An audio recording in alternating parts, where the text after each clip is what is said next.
Do not adjust your radio dial. You are tuned in to the Mark Order Podcast.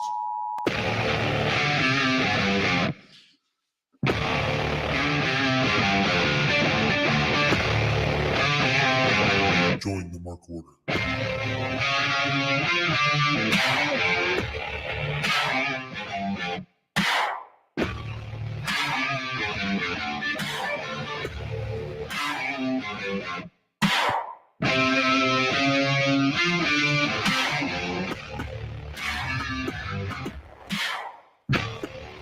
Oh man, I just got back from the beach. Now I'm taking a break. All right, it's Wednesday night. You know what that means. Wait, really? That was how you're gonna open the show? I got nothing, man. I'm exhausted. Yeah, you sound awful.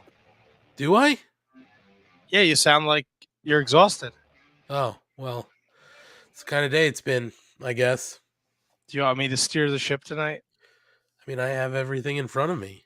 I'll fucking drive it right into a rock. No shit. Hey. Oh. Matt's here. Ho! Schlong is here. Hello. And whoa, what do we got, Matt? We got some Dogfish Head whiskey sour. Ooh, Not a sponsor of the podcast, but maybe they want to be. they should be. Maybe In they my should. flair for the gold. That's a great koozie. Yeah, from my boys over at Cheap Shot Party, baby. Well, what kind of other stuff they got over there at Chief Shop Party? They got a lot of stickers. They got a lot of koozies. I got this flair for the silver bullet koozie. Nice. I got this recycle your fucking empties Suzuki koozie. That's awesome. I got this welcome to Syracuse. One, talk shit, get hit. If the drinks don't kill you, the Marines will. Oh, I was going to say Syracuse, and now it all makes sense. Yeah, I got a bunch of them all over the place. Well, that's excellent. That is excellent. How are you guys? We've already established I'm tired. Oh, my buddy. What are you wearing, a suit there? It's my best tuxedo, my Jack Skellington tuxedo t-shirt. Nice. Yeah. So fancy. Well, I dressed up. I dressed up too. I honored the man of the night. There you go. It's Danhausen. He's still getting the ass boys over. It's amazing. We'll talk. I mean, the amount of times I heard ass boys tonight on TV was great. Was it? Of course. Why wouldn't it be?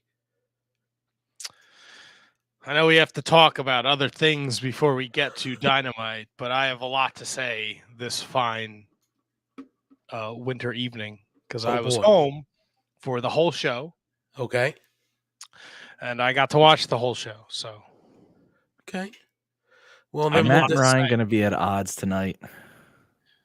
Oh, are we ever going to be? You like everything. Everything's good. Everything's sunshine and roses. Sorry, I'm not a grumpy bastard like you. I am not a grumpy bastard. There's just some things I don't need. And we'll get to it. I don't want to get the cart before the horse. Yeah, we'll get to it. We'll talk about Dynamite. We'll even talk a little bit of Rampage. But Matt, I know Monday night you talked about it, but we had a nice Sunday in the city this weekend. Oh, Matt's got his own bell. I do have I cleaned my desk. I found my bell. Very nice. I had a great Sunday in the city. It was a lot of fun. We had some tapas, we had some drinks, we met a bunch of awesome people from the Shining Wizards Discord. Finally, we got to reconnect with Milwaukee Tom. We got to see a wrestling show, which is always fun, and God damn, I love people watching. I don't understand the cosplay at a wrestling show. I understand if you're dressing as a wrestler. When you're Right. dressing as, Cammy from Street Fighter. I don't get it. Yeah. I actually have an answer to that. I enjoyed it, but I don't get it. And it's a very simple answer. Attention. I was watching the show, and then I was watching also like a watch along, and it was noticed right away. So that's why. It's because even on like a watch along, someone picked out like who's dressed as Cammy. So that's why. That's 100% why. But I had a great time. So I did too. It was funny because Monday, as I was listening, it sounded like you were saying we had topless. And I was like, it was tapas, not topless, but it could have been topless tapas. And yeah, we saw the GCW show, which was an experience. it was great to be there for an historic event. It's just not my cup of tea, man. Yeah. You know, me and you talked about it, Ant, and I talked about it at nauseam Monday, so I'll let you take the floor. But I'm good. If they got another compelling story, I'll order it on Fight. But I don't think I need to go to another GCW live event. Yeah, I mean, that was my first. That was my first GCW show, and I specifically chose to go to this one because it was at Hammerstein, right? So I figured this is the one to go to. Wrestling at Hammerstein is always a ton of fun. And I figured this wouldn't be just full of death matches, right? And because I'm not a death match fan. So, that was really kind of why I picked this. But I'm with you, Matt. It just felt, like when we were kind of talking after the show on Sunday, walking back to the car, it was like, something just seemed like it was missing, right? Like, to me, it just seemed like, forget the story stuff. Like, I could pick up all the stories. Like, that's fine. But I didn't really get it. I don't understand why people are so rabid about it. I just, it's not for me. It's not for me. That's basically it. And the best thing though is that people are so rabid about it, right? So like, I don't get it, but the fact that people are so into it and so excited to be there is fantastic. Like, what more do you want? Like, they had the fans there that they needed to have. I mean, people were losing their shit all around us. Like, Matt, there was that girl in front of us. She couldn't have been more than 5'3", screaming her head off at everything. Just 100%. Fuck you, blah, fucking kill him, cut him open. Just that shit all night. And it's great. The fans are way into it. It just isn't for me. Yeah, no, it's a very much an ECW vibe, but 40-year-old Matt is not. It's just, like Nick Gage and Matt Tremont as a tag team, which I guess was a thing, right over my head. Yep. Like, I didn't get separate ways, but I understood it because the doctor was there and he told me if there's one reason to go to a GCW show, it's to just be in the crowd for a Nick Gage pop. Listen, it was impressive live, but I'll say it again. I don't get it. I don't get the appeal. I really don't. Get it. I don't get it either. He connects with the fans. He connects with people. He's fucking over. It's an unbelievable that. I said it Monday night, between his pop and go to a wrestling show and you see all these characters and a lot of people were really drunk and having a good time. And when Effie comes out and they all sing "Goodbye Yellow Brick Rose," "Goodbye Yellow Brick Road," it's a scene in a good way. Totally. Matt, Eric F said 40-year-old Matt wanted GCW to be WWECW, not 90s ECW. To be honest, Eric, is there really any ECW before WWECW? Ryan? Eric F, you can go fuck yourself. And that's my knowledge. You could jump right behind him. Get right in line with him there, big guy. All right. You both can take a big glass of shut your fucking mouth and eat shit and drink it. Okay. So Well, aggressive. I I'm know. gonna say this from watching it, not being there. This was very much a victory lap pay-per-view. You should It's probably check never- and make sure your microphone is plugged in properly, sir. Yeah. hear You're me? now that's better. Before you sounded like this. Sounded like a That's weird. robot. But as someone who watched it and wasn't there, it felt like a victory lap pay-per-view, and that they're never gonna help get new people in. They're great for the and that's fine. I'm not, but like, you weren't gonna be sucked in when they're doing a victory lap because they're not doing anything to get new people. It's all about celebrating what got them there. Yeah, and I totally get it. Like, listen, they put everybody possible on this show that got them to this point. So they've really shoehorned everybody in there. Matt said it Monday, and I couldn't agree more. That whole Janela Cardona match, the atmosphere was great, but midway through that match, it was off the fucking rails, and I was out. I couldn't have given two shits when Swoggle and that giant fat guy showed up. Listen, when Brian Meyer showed up in the helmet and the leather jacket, and that was perfect. But all of the other bullshit, the Virgil, the Smart Mark Sterling, even the X-Pac, I didn't need any of that. I don't need any of that. It made zero sense to me. The other thing I think that we had kind of talked about was the fact that you had Mox on this card, right? And that match was no more than 10 minutes. I mean, they ran out. They essentially seemed like they ran out of time, because then they even main evented the open challenge tag match, and you have arguably one of the best tag teams in the world in your promotion. It's a gift, and you give them 5 minutes, and the finish live sucked. We didn't even think it was over. It was like they just counted 1, 2, 3, and he's like, ring the bell. Nope, that was 3, and they kind of wrapped the show up. So for the first time, it wasn't bad. They just needed to tighten it up a little bit, I think, and make sure that they had everything they needed.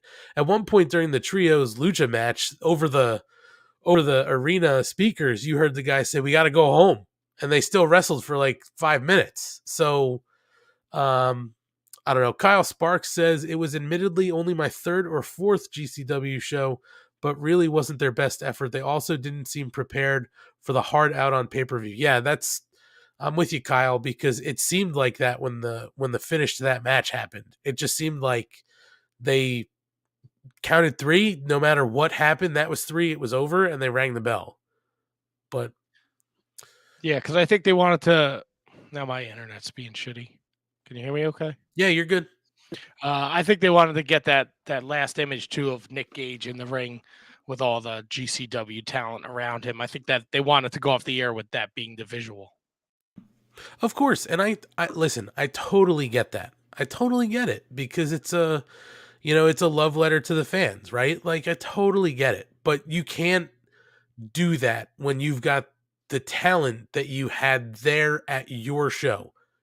Look, let him go for 5 minutes. Oh, sorry, Like, I don't mean to cut you off. No. Go ahead. I'm sorry. Go ahead. There's a lot, like the Mance Warner shit. I get it. You could have done that at the fucking pre-show. Yep. Look, again, I know you're gonna fucking bust my balls about the ECW shit. I was the biggest Sabu fan ever. I'm sure I've told this story 1,000 times between the Shining Wizards and this show. When I worked at the Lumberyard, and I was such a Sabu fan, I tried to cut myself on my chest with a razor blade so I would get Sabu scars. All right. Nobody wants to see fucking Sabu in 2022. Nobody. We need to stop that story for a second and once again reiterate. Matt was working a job at this point. Yeah, this wasn't 10-year-old Matt with a razor blade. This was teenage to adult Matthew with a razor blade. If that doesn't explain so much about Matt, I don't know what else will. Matt, was that also in your backyard wrestling days? It was in my backyard wrestling days, yes. Yes, but it was just like shit Amazing. like that whole thing. Like, I get it. It's a huge accomplishment for them to be on pay-per-view. And I understand that they want to get everybody on the show who's ever been a part of GCW, like in like the main parts. And like we know Manser broke his foot or whatever, and he's been out for a couple months. So like it was great to see him back, but just a whole like the way they set shit up, like Atticus Koger online with the fucking videos where he's like, I'm gonna burn this whole place to the fucking ground. Like that's what you have for him. Again, I am not an avid GCW watcher, so like I was like, this seems kind of fucking lame. And I tried to watch a Yeah. couple shows. I ordered a bunch of stuff on Fight, their last couple shows just to kind of catch up and just kind of get the gist of what the fuck was going on. But like to your point, the Matt Cardona thing, like I didn't know who the big fat guy was. I don't give a shit about Swoggle. I really don't give a flying fuck about Marco Stunt. I don't care about Virgil. The Brian Myers thing, I get, but like I was in the as soon as it was a 3 count, I went to the bathroom. I missed X-Pac coming out. I missed the whole X-Pac thing. I think I might have saw him walking up the ramp, and I could hear the music downstairs. I just didn't give a shit. I don't give a shit about X-Pac and Joey Janela against Matt Cardona and Brian Myers with Smart Mark Sterling and Swoggle and Chelsea Green and Virgil and Maven and any other fucking person related to the podcast, because that's such inside baseball shit that I don't care about it. Yeah, I mean, you know, again, maybe it's just not for me. Everybody else seemed to enjoy it. I just didn't. I couldn't give two shits. I mean, the story they were telling was good enough. They didn't need all that extra shit. I You agree. know, I agree 100%. and the heat that Cardona had as soon as he walked out. I mean, there was nothing he needed to do. And the shit they did with the cup, where Chelsea Green kicked him in the nuts and then went to kiss Joey and then, Great. you know, kicked him in the crotch. Perfect. But yeah, listen, I'm glad I got to experience it. I don't think I need to experience it live again. I'm with you. If something looks interesting, maybe I'll order it on Fight. But yeah, I guess it's just not for me. And I think it's awesome that so many people are really into it. I mean, you know, the pop for Nick Gage was great. Don't get it, but you know, it's not for me. So it was a lot of fun, and I did enjoy the time we got to spend with Milwaukee Tom and the rest of the crew, Bullet Club Rob, William Mercier Jr., Dave, David Henry Bauer the third. Yep. You know, the doctor was there, Mike was there, so it was a good crew. It was a really fun day. I'm glad we all got to it up. So yeah, maybe we'll do it again for some other event. I hope so. Real quick, is my mic better now? No, much worse. All right, I'll be back. Bye, Ryan. See you later, Kevin.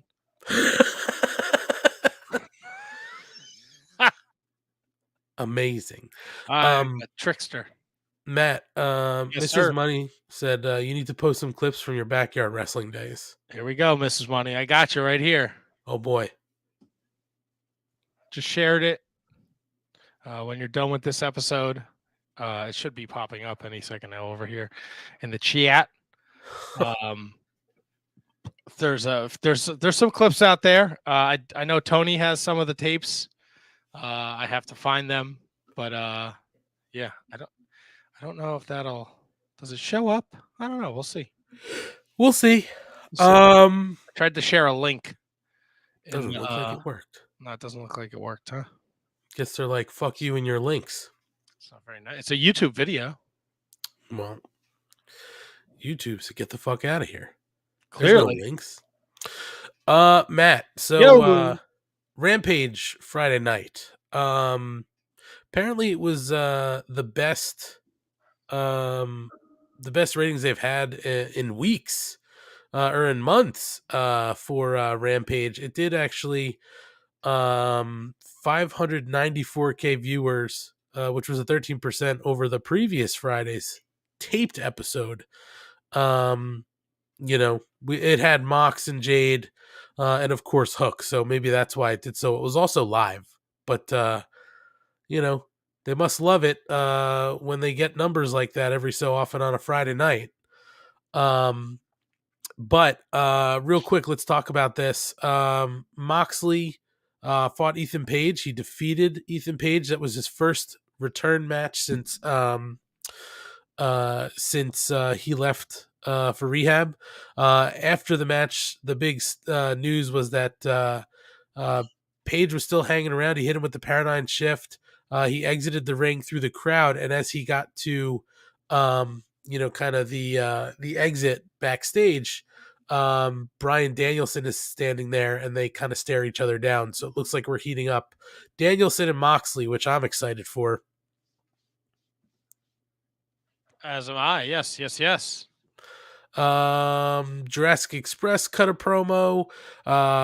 Trent defeated Nick Jackson in what was a fucking banger of a match. Have you seen that match, Matt? Yes. I mean, if there's any doubt as to how good Trent is, I mean, watch this match. I mean, my God, same thing with Nick Jackson. I think people kind of forget how good Nick Jackson is as well. And this was a really great showcase for both of them.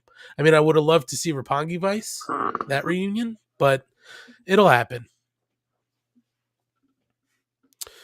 Let's see. We had Mercedes Martinez promo. Hook defeated Serpentico.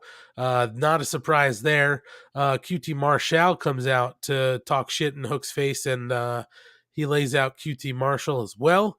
And then we get our interview with Jade Cargill and Anna Jay before the main event. And Jade Cargill winds up defeating Anna Jay to retain her TBS championship. She is now 25-0 as Rampage went off the air. And Matt, I have to say, I was sort of surprised at how good that match was. It could have been much, much worse. Of course. But it actually was a pretty decent match. I agree. It's only look, Jade's going to come around eventually. Clearly she's athletic.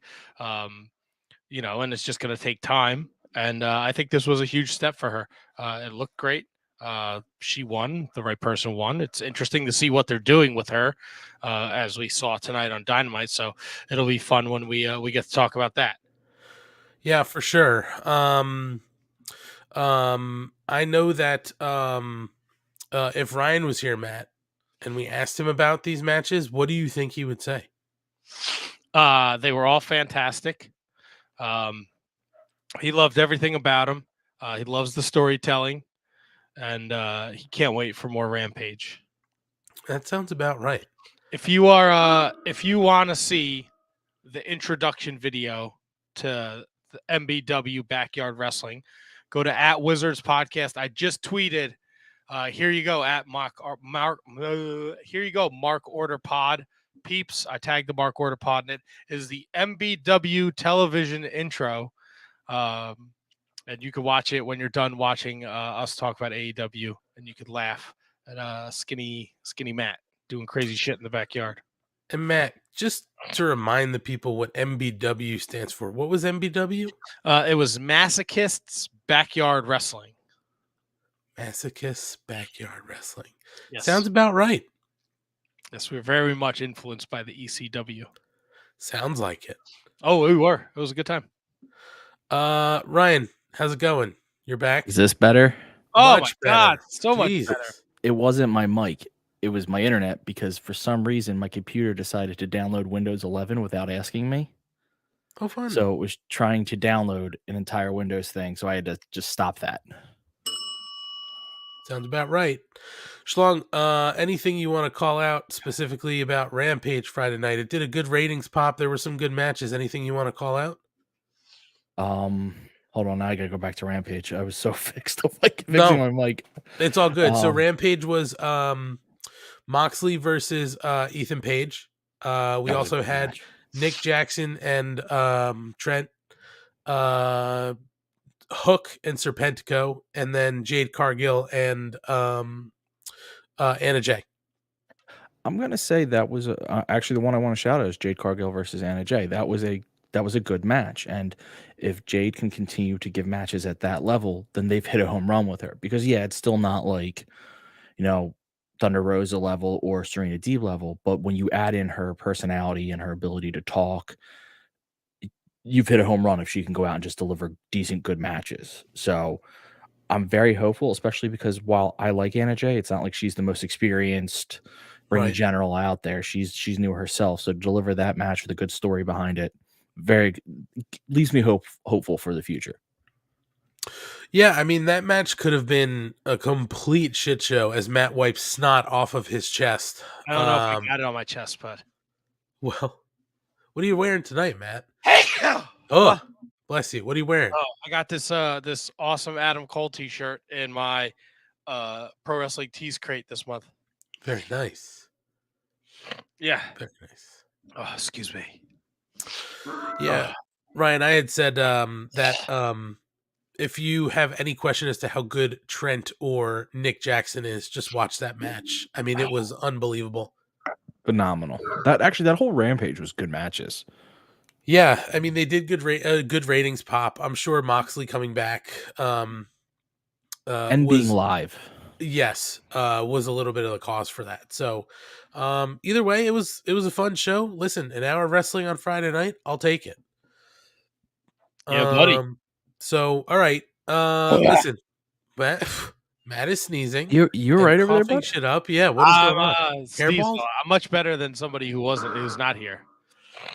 Yeah, we have a press embargo. We can't talk about it. I don't know why. It was on Twitter. Oh, she put it on Twitter? She did. Go ahead, Ryan, then you can spill it. I don't know what we're talking about, so I'm talking about Sunday night. Yep. Oh, I'm talking about why she's not here tonight. Oh, I'm not. That's her business. But Sunday night she got, I guess Kate gets terrible migraine headaches, crippling. And where we were sitting at the Hammerstein Ballroom was literally they put the speaker next to you and they just turned it up as loud as it would go. Just 11 Spinal Tap style. And it was, after a couple hours, Kate was starting to get a headache and she had to go downstairs and she missed most of the last couple matches. And then she left early. She wasn't feel good. She slept a good portion of the ride home. And then, I say to you, Ryan Schlong and Aunt Money and all the listeners of the Mark Order podcast, if you can't throw up in front of your friends, who can you throw up in front of? It's very true. Poor Kate.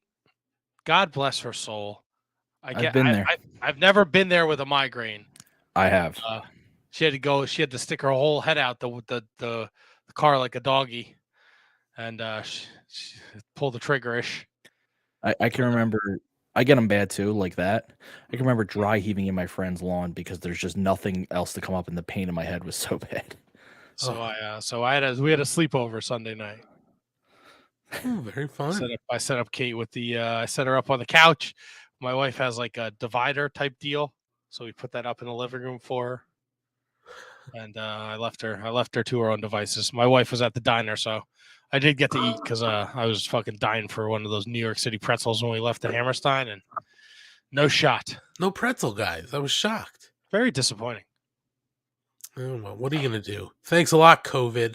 Yeah. You've also fucked up the pretzel people. Fucking COVID. Sorry, I get these sneeze attacks. I'm very phlegmy right now. Sounds it. But she was doing better last time I checked on her, so. Well, that's good. And what'd she say on Twitter, Ryan? What does April O'Neil and Kate have in common? Mutants love her because she may have COVID for a third time. Oh my god. Oh no.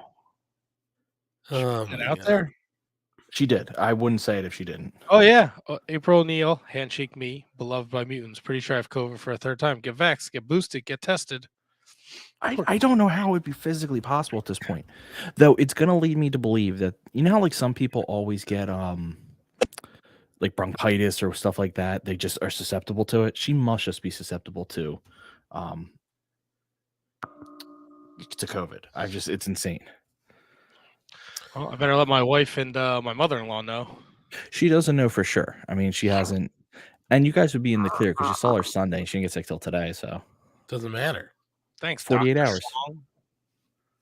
Doesn't matter. If she just started, if it is COVID, the symptoms started on Sunday night. No, the symptoms started today. Sunday night was a migraine. Oh, that's okay. Yeah, That's why I'm saying it. And so you're outside like the 48-hour contagious window. Listen, it doesn't matter. We were around all the mouth breathers at GCW. Yeah, we were. Yeah, we were. Yeah, well, that's my thing is if you guys don't get it, I don't know what the hell where she got it from. Who I'm in knows? no position to question what people wear out in public. But man, if you have a significant other and you show up in some fucking tight ass sweatpants and you're like, yeah, let's go out in public in these, man, you two were meant for each other. Listen, the cami outfit was just ridiculous. It looked great. It looked great. I just don't understand it. And the guy she was with was 100% fucked up. At one point, I think he grabbed onto the doctor and he was like, "Don't fucking touch me." Better the doctor than me. I got yelled at 5 minutes into being there. Not even. We were there in like 30 seconds. And you lifted the chair up so we can move him around. And the guy goes, "Hey, don't do that." And then we were on his radar for the rest of the night. Yeah, but me and him had a moment. He made Totally a joke did. and I laughed about something. Did you make Oh, eye you made a contact? joke with him? Oh, yeah. Yeah. What'd you say? I didn't say anything. I was looking his way and he was like fucking yelling at somebody and he looked back at me and like started laughing. That guy had to hate his life. My man. Ryan, so they had all the chairs zip tied together so that you couldn't separate them or move them around. And I said, "Oh, well, we could figure out a way to cut these." And of course, not thinking, "Hey, I don't have a blade or keys." I just said, "Well, we'll figure out a way to kind of undo these." And Matt goes, "Here you go," and he just lifts the chair straight up. But it was so it wouldn't have worked for everything because as I was looking at the rest of the night, Matt, they had them zip tied in different places on other chairs that you couldn't do that. That was like the only chair that you could have done that with. You picked the right one. But as soon as he did that, because he lifted it up so high, the guy just came over and was like, hey, don't do that. Matt was just like, okay, sir. We were I like, guess they're "Okay, afraid of sorry." like an ECW thing where all the chairs get thrown into the ring. I think they just don't want you like moving a chair like up, in the rows or whatever. Who knows? All I know is that if we wanted to sit down, I would have been on top of this other giant dude, as Matt said, in these tight ass sweatpants. Ryan, they had like like the medieval mace, like the weapon, like the ball on the club with the spikes on it. It had maces all over those tight ass sweatpants. And this guy had to be 6'3". And he had a purple and green leather jacket on. It's a great look. I don't like tight clothes just from a comfort reason, so I don't. Yeah. The characters you see at that show. Man. Characters indeed. So listen, why don't we take just a second here. Matt, I think you wanted to say a couple words, right?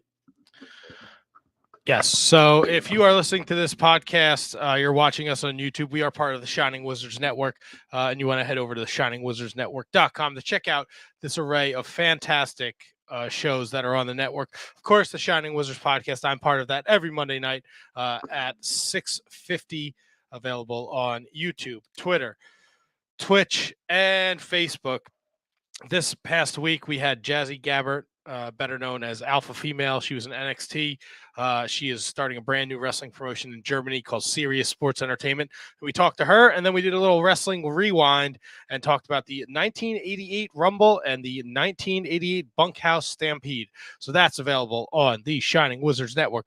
Along with the Shining Wizards, there's a bunch of other great shows. The Midnight Jury, their latest episode is up there. The boys go back and they talk about Scream, the cult classic horror film. I don't know if it's a cult classic, but people seem to be really into Scream. So they cover that. The Inconclusive Breakdown podcast, they do a top 10 of the perfect castings for television shows and movies. And they talk about Meatloaf, Louis Anderson, and much more pop culture heavy.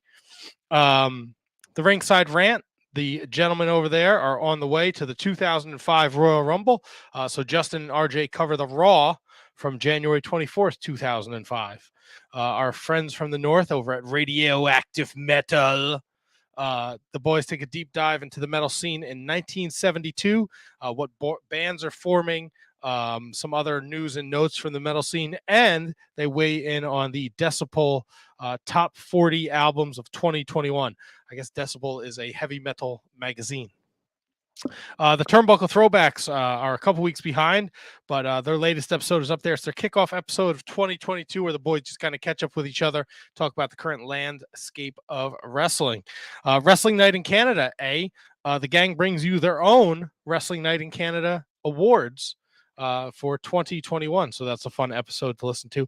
And then, of course, the Brocast, our brothers from Australia, they have their latest episodes available on the network, and it's the 1998 Royal Rumble Wrestling Companion, where they're going to watch the Rumble and they're going to talk about it with you, the fans. So that is all the great shows on the Shining Wizards Network. You can check them out at shiningwizardsnetwork.com.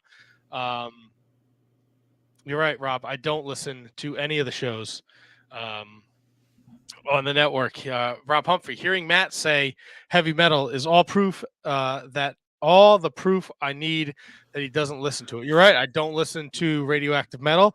I don't listen to any of these shows, and it's not by choice. I just don't have fucking time.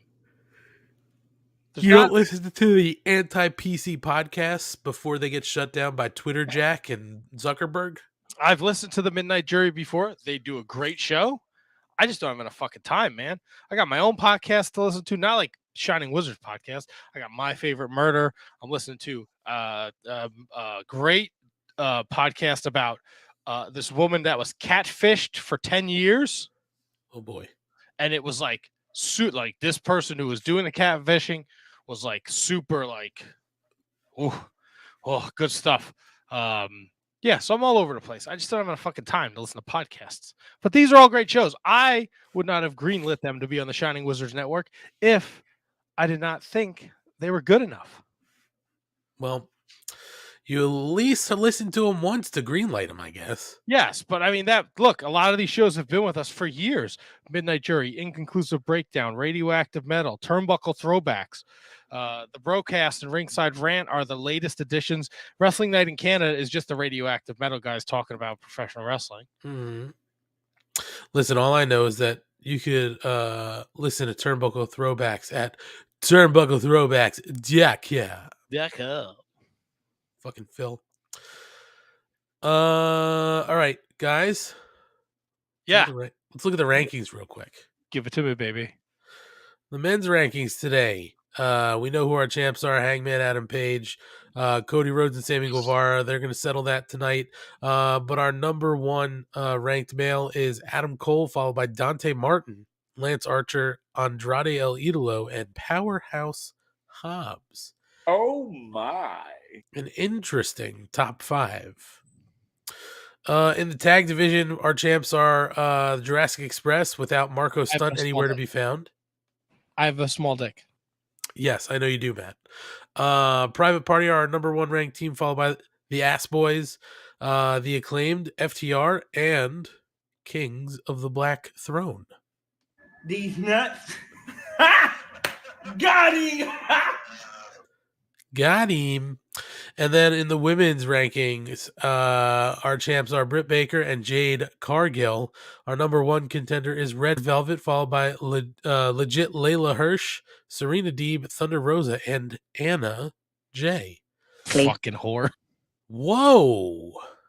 Matthew. My Fuck her right in the pussy.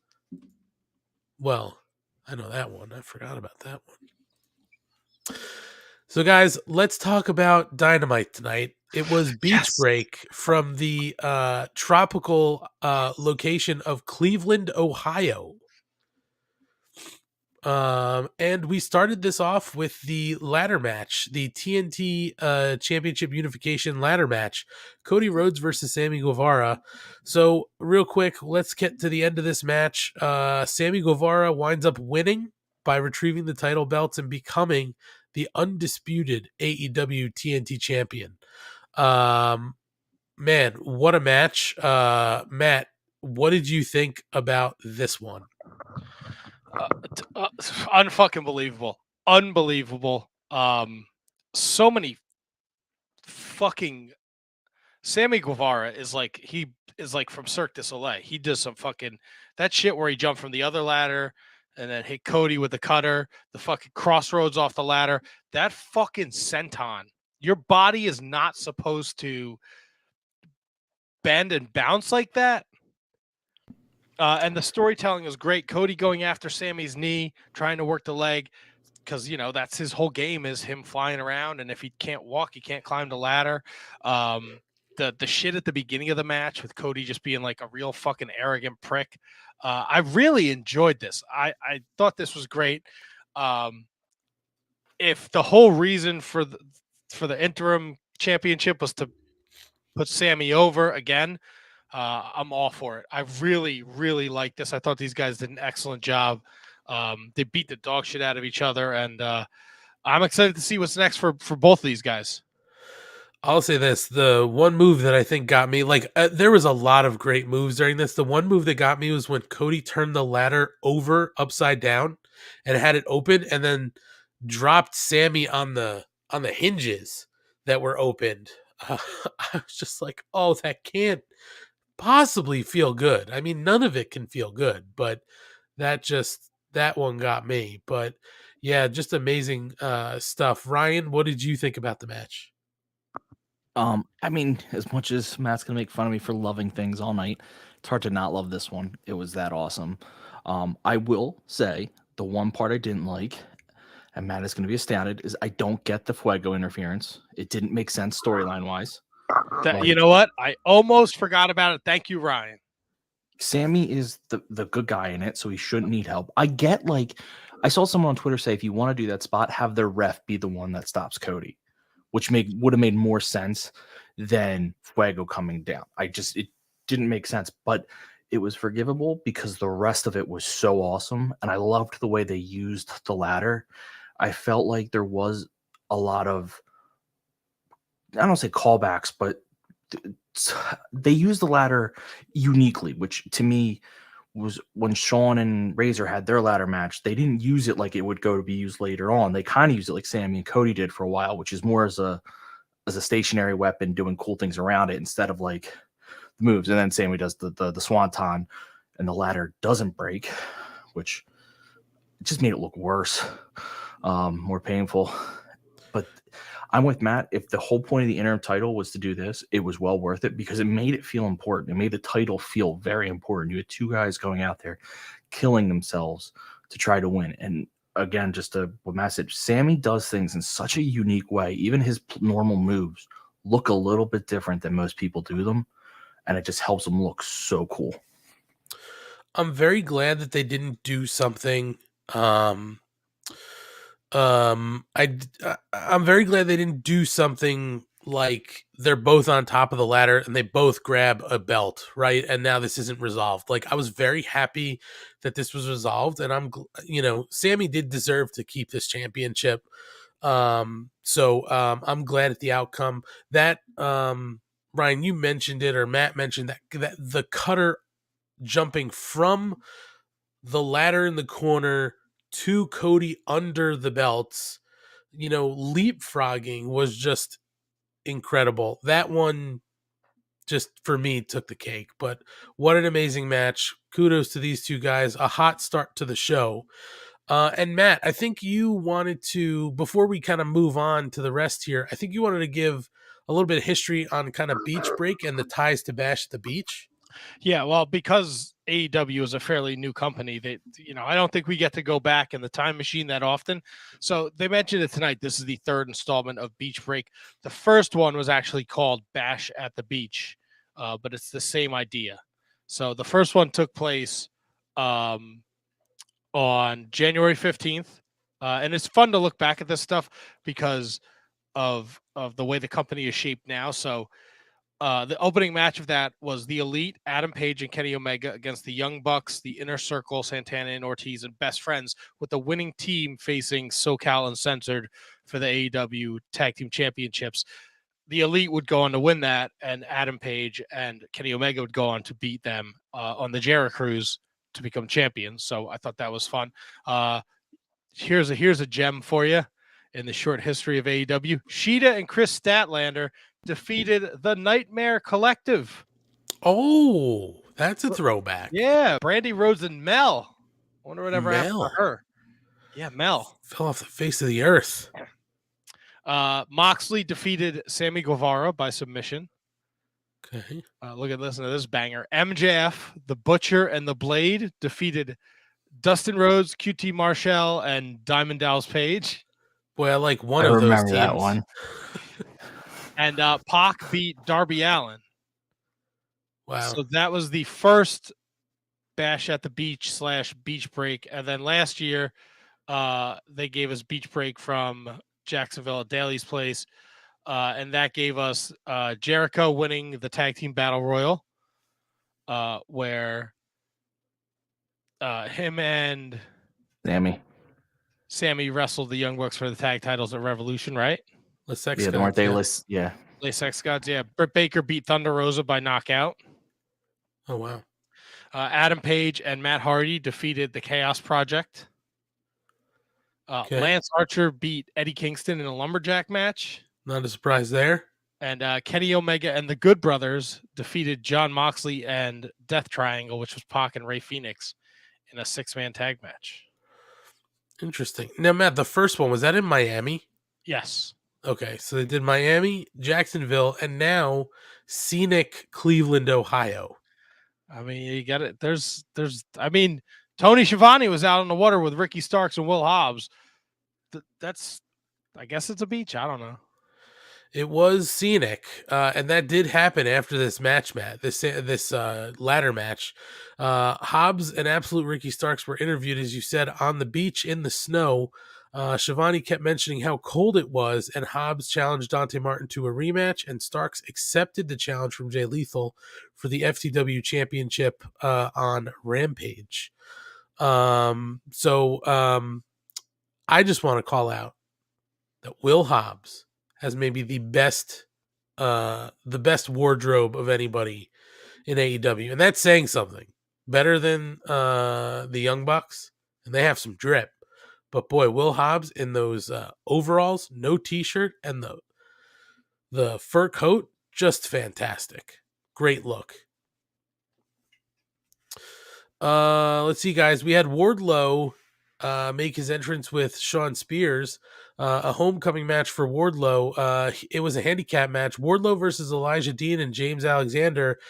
All power bombs all the time. Wardlow wins by pinfall with the Powerbomb Symphony. Last powerbomb putting Alexander into Dean. And he gets a big pop from the hometown crowd. Matt, you have anything to say about Elijah Dean and James Alexander? They look great. They look like $1 million, but they were no match for Wardlow. And I think this time next year, Wardlow might be the biggest babyface in AEW. Well, word on the street is that he is, he's a hot commodity. There's a lot of people interested in seeing what happens after his contract is up. The E is interested, and I think some other independents are interested in seeing what he does, but I don't think he goes anywhere. I think he stays in AEW. Only time will tell. It's very true. Did you love this, Schlong? Sorry for being happy, guys. No, I'll try I just want to make sure that this was up your alley. It furthered the storyline with Wardlow because he made Spears stay back and then he wouldn't let him go, hurt those two guys, and I liked that. And I would say the only company that has a threat of Wardlow is the E, because they could pay him money. There's no way another indie could match what AEW would offer him. So no, they certainly could not. But apparently the interest is there from a lot of parties. Wardlow's got the potential to be a big star. So we'll see what happens. Guys, the next match on the card was 2.0 and Daniel Garcia versus the Inner Circle. That's Chris Jericho, Ortiz, and Santana. I don't know why I didn't say Santana and Ortiz. That's usually what I do, but I did not. So, guys, the Inner Circle winds up winning by pinfall. with a pile driver from Santana on Matt Lee. But it's how we got there that was interesting. The entire match, pretty much, Jericho was not being tagged in. We saw this story continue where Proud and Powerful were pretty much kind of blaming Jericho without saying anything, right? For the reason that I guess they're still not champions or still not successful. So they were just tagging each other in all night. Jericho at one point does tag himself in, but it's very brief. He doesn't even do anything. And then at the end of this match, he's hanging out on the outside of the ring and he's able to hit a Judas effect on Matt Lee that sets up Santana for the pile driver. And after the match, Jericho is drawing at Santana and Ortiz from the ramp. So commentary was planting the seeds that, hey, maybe this is the end of the Inner Circle as we know it. We haven't really seen, like, nobody from the Inner Circle came out for Sammy Guevara. It was just, Fuego del Sol. We haven't seen Jake Hager in I don't know how long at this point. So I don't know. I mean, listen, if they're ending the Inner Circle, I'm totally fine with it. But what a story to tell during this match. And boy, Daniel Garcia to me looked very good. 2.0 also looked very good. And so did Santana Ortiz. Everybody looked good. Jericho, even for what he did, I thought played his role well. So I really enjoyed this match. Ryan, what did you think here? I enjoyed the match. I enjoyed the story behind it a lot more because commentary was not letting go of the fact that, hey, maybe Santana Ortiz are right. Maybe Jericho has been holding him back. They're always fighting his battles. They're always doing things for him. And I think that's huge. I think it's big that Sammy has had no one from the Inner Circle come out to his matches. I think they're showing this. They're laying the groundwork to break them up and finally give Santana and Ortiz the run they deserve as a tag team. And so match was good because you had great people in the ring, but the story around it is what I'm loving because it's going to lead to something I'm very excited for. Commentary also really hyping up Daniel Garcia and how good he is. So I think they know what they have in him as well, by the way. Matt, what'd you think of this one? I thought this was fantastic. Pretty much the same thing Schlong said. I mean, the story they told was fantastic. Jericho wants to start. Santana tags himself in. Santana and Ortiz only tag each other. They're all making blind tags. The point where Jericho says "fuck this" when Santana's knocked out to the outside and Ortiz decides he's gonna have to make the tag, and it seems like it's gonna be Jericho. And just at the last minute, Santana sticks his hand in front of Jericho's to get the tag, and then Jericho jumps down and is kind of like, slowly contemplating, like, fuck these guys. Like, if they don't think they need me, then I don't need this bullshit. Only to have him, be a wily vet and see that there's an opening there, come down and hit that fucking Judas effect. And again, it's a great showing for everyone involved. I think Daniel Garcia and 2.0's time will come. Right now it's just getting them on TV, getting people acclimated with them. I think the bigger story is this Jericho versus Santana and Ortiz thing. And I think they really show in the clip from last week and the post-match stuff. Even in victory, they're still pissed off at each other. So I'm very excited to see where this goes. Yeah, the story that they're telling right now is very good, very compelling. So I'm interested to see what the next chapter is. We do get a video package next for Hangman Adam Page versus Lance Archer to send us into break, and we find out that in 2 weeks they're going to have a match in New Jersey. It will be a Texas death match, which I found kind of funny. It's New Jersey, but we're doing a Texas death match. Also, I really found it funny when Hangman Adam Page was talking, and they're like, "By the way, this is confirmed. It's a Texas death match." And he was like, "A what? A Texas death match?" Like he was surprised by it. It was very funny to me. But that's going to be awesome, and we'll be in the house for that. The entire Mark Order, hopefully, we'll be in the house in Atlantic City for AEW Dynamite in 2 weeks. So we'll have a programming change that week. Backstage, Tony Schiavone is mediating an interview between Jurassic Express with Christian Cage and Private Party with Matt Hardy. And Matt makes the case for Private Party getting a title match, and that's going to take place on Rampage. And at one point, this is where they continue to bring up the Ass Boys. Christian just mentions the Ass Boys, attacking them, Ass Boy. Ryan, you had to love hearing Ass Boys so much. That has to be why you're wearing the shirt. Yes, it's exactly why I'm wearing it. Loved hearing the Ass Boy stuff so much. We'll talk about that a little bit later. But I think what I loved more was on Dark this week. They were referred to as the children of Ass and Ass Yes. Children, which was really funny to me. But I also want to point out I love that Private Party's finally getting another run at things now that they're both healthy, and I'm excited for that because they are a lot of fun in the ring. Yeah, this match has a lot of potential, so I'm looking forward to this on Rampage. CM Punk makes his entrance and gets on the mic. He thanks the crowd, says it's been a minute since he's been to Cleveland, and says he's sick of hearing himself talk, and that's why he's dressed to fight. That's why he's wearing the Long Boys. He wants to fight. He takes his hoodie off to reveal the stolen scarf belonging to MJF, and he thought maybe stealing the scarf would goad him into a fight, but then he's discovered that you can't get them. 12. You can get them 12 for $5 on Amazon. So they're as cheap as MJF's excuses. He thought maybe Cleveland would be the right place to do it right there tonight. But he does know MJF will come out with a cheap suit and every excuse in the world. And he's gone through everybody to get to him. He wants MJF there now in Cleveland. And that's when MJF comes in, pulls the crowd and asks if they want him to go backstage, change his suit into his gear and wrestle, goading them into a cheer before telling them that he will not. He'll do them one better. He'll do the match next week in Chicago, Illinois.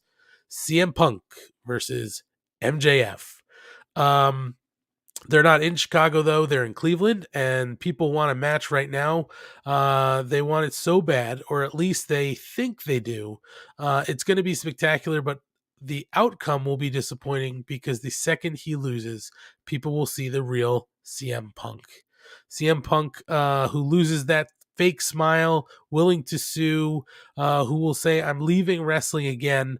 MJF brings up a no-show from 2014, addresses the audience at home, asking if we really think Punk cares about us chanting his name at the top of their lungs, because those chants won't stop him from turning his back on the crowd again and crying about it on a podcast. So they're really building to this match next week. I'm not going to go through the rest of this. I think that's really maybe the important stuff if you guys want to bring up anything else, but we're finally getting it next week in Chicago, which I think is where this has to take place. And to be honest, guys, I think MJF's going to win. I mean, the promo continues on, but I should also mention before we get your take on this, FTR and Wardlow do come down. Spears rushes Punk from behind. They start to beat him down. Punk gets hit with the chair. Punk stands up and MJF calls him a dumb son of a bitch. But the numbers game is too much. Wardlow power bombs CM Punk into the chair. So there's the attack. And now we're heading into our match next week. So, Matt, what did you think of the promo, the beatdown? Are you excited for this next week?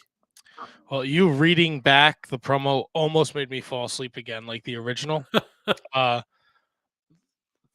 Look, the match is going to be fucking awesome, but god damn, did they have to go a fucking long, very boring segment to get to it. I think the match doing it in Chicago is a no-brainer. But man, this was way too long for me. Too much gaga nonsense. The fucking MJF, he does the same promo every city he's in with the mid. You want the match? No, you're an idiot. Some sports reference, some reference to the city. Whatever. I don't care. Just have the fucking match. The only thing that would have made this worse was if they pulled the trigger on Wardlow and I thought they might. Thankfully, they didn't. Right. It's coming, but it was a fucking. This took up way too much time for me. I don't know how you guys felt about it, but it was fucking a long way to get to Punk and MJF next week, in my opinion. Yeah, I think like it paid off, like some of the things that have been happening, right? Like the scarf and all that kind of stuff, and it's the same narrative, so it just feels tired, right? Like every time we hear from MJF and from Punk, it's the same narrative every week. Like we don't need these promos every week about MJF's a piece of shit, a chicken shit who's not going to fight me, and MJF comes out saying CM Punk is fake. Like it's the same stuff every week. So I'm with you, Matt. It was long. I think they played on some of the recent storylines like the stolen scarf and stuff like that, and MJF being cheap and all that kind of shit. But I'm with you. It seemed a little long, and I'm just glad we're getting to the match. I think there's the potential. I hope MJF wins this match in Chicago. Nuclear heat. Schlong, what'd you think here? So, I mean, I'm with Matt a little bit. Like they've been doing these promos a while now, so we've heard this a bunch. They could have done this promo at the end of last week's match with,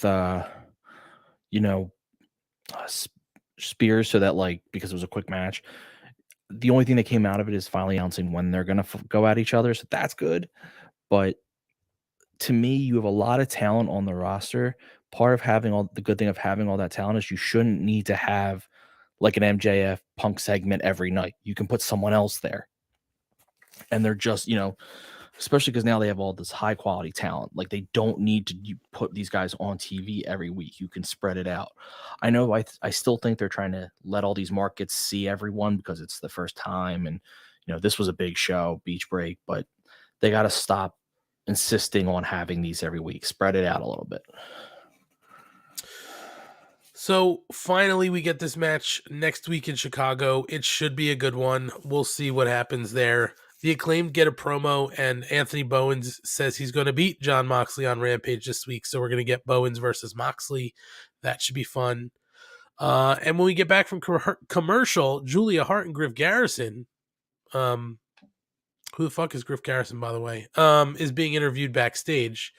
And Smart Mark Sterling rolls in before they can chat, wants Julia to sign a release to wrestle Jade Cargill. And Griff warns her, but Julia insists on making her own decisions and signs the contract. Poor Julia Hart is going to get mushed by Jade Cargill. What are we doing here? Julia Hart's got one eye. Listen, she's like the female PCO, except it seems like Julia Hart is killable. So I don't know. I have no interest in seeing Julia Hart with one or two eyes, to be honest, in the wrestling ring.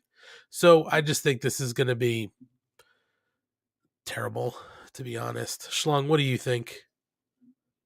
I mean, it feels like this is just going to be a squash, which is not what I want. I want more of what we saw last week, which was, a good match and let her have these extended matches, making the TBS title seem important. The only thing I will say is Julia Hart on Sammy's vlog is now doing a character where she can't see because of her one eye, so she keeps running into things. That I am laughing at. I just have no interest in seeing Julia Hart wrestle. So we'll see what happens. But then we get our Laila Hersh Red Velvet match. Velvet comes hot out of the gates, but Laila Hersh winds up winning by pinfall with the folding press and a handful of tights. So very heelish out of Laila Hersh. Post-match, Laila puts the cross arm bar on Velvet as she frantically taps out, and then Chris Statlander comes to make the save. So clearly Laila Hersh is a heel. I love it. We're lining up for Chris Statlander versus Laila Hersh. I think that should be very good. Matt, what'd you think of this? I didn't have a problem with it. I really wish that AEW would program their TV better. I would have loved to see this match without. It wasn't a terribly long match. I don't want picture in picture. Let me see the whole fucking match. This is something I who hate most women's wrestling am invested in this story. So I want to see this play out. But when you go to picture in picture, I'm instantly like taken out. Like I can't speak for everybody else. Personally, I have a hard time paying attention to picture in picture because there's no commentary. There's some fucking goddamn Burger King commercial on or some other dumb shit. And I just because I'm not hearing the action, I have a tendency to just go to my phone. So Yeah. I wanted this match in full. You could have done it without the fucking commercial break. You could have put a commercial break anywhere else in the goddamn show. No, I'm with you. It definitely felt like that, that picture in picture definitely affected this match. It just seemed, like you said, it takes you out of it because you go do something else because you're not watching a small screen. Right. And they're usually like, I felt like in this match in particular, they really had just gotten going with the match. And then they had to take a timeout. And I was like, what the fuck, man? And when they came back, it was good, but I still felt like I wanted the whole match. So I was kind of annoyed with that, but I like the outcome. I like how legit Laila continues to work her way around the rules. I don't want to say she's a cheater because I didn't see the handful of tights. The camera angle didn't give it to me. So I can't, you can assume all you want, Tony Schiavone and Excalibur and JR, but I didn't see it. And it's a victory's a victory. She gets her money. That's true. She goes to that pay window. Ryan, this is your girl. Turning heel. What do you think? I'm loving it. I mean, she needed this because she didn't really have a character.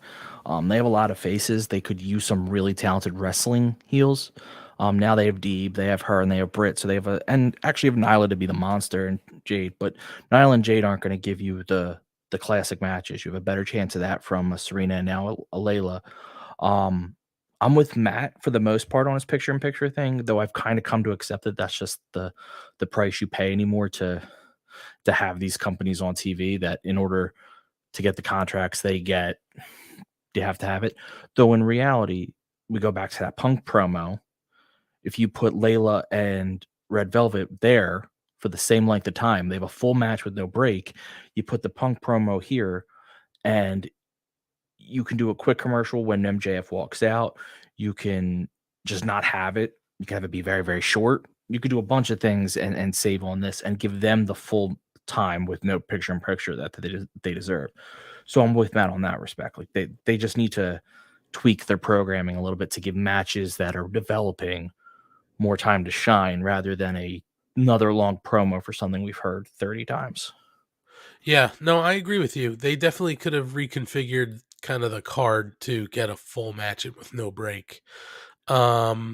But really fun with what's going on with Laila Hersh, and we'll see where this goes with Chris Statlander. That will also be a fun match.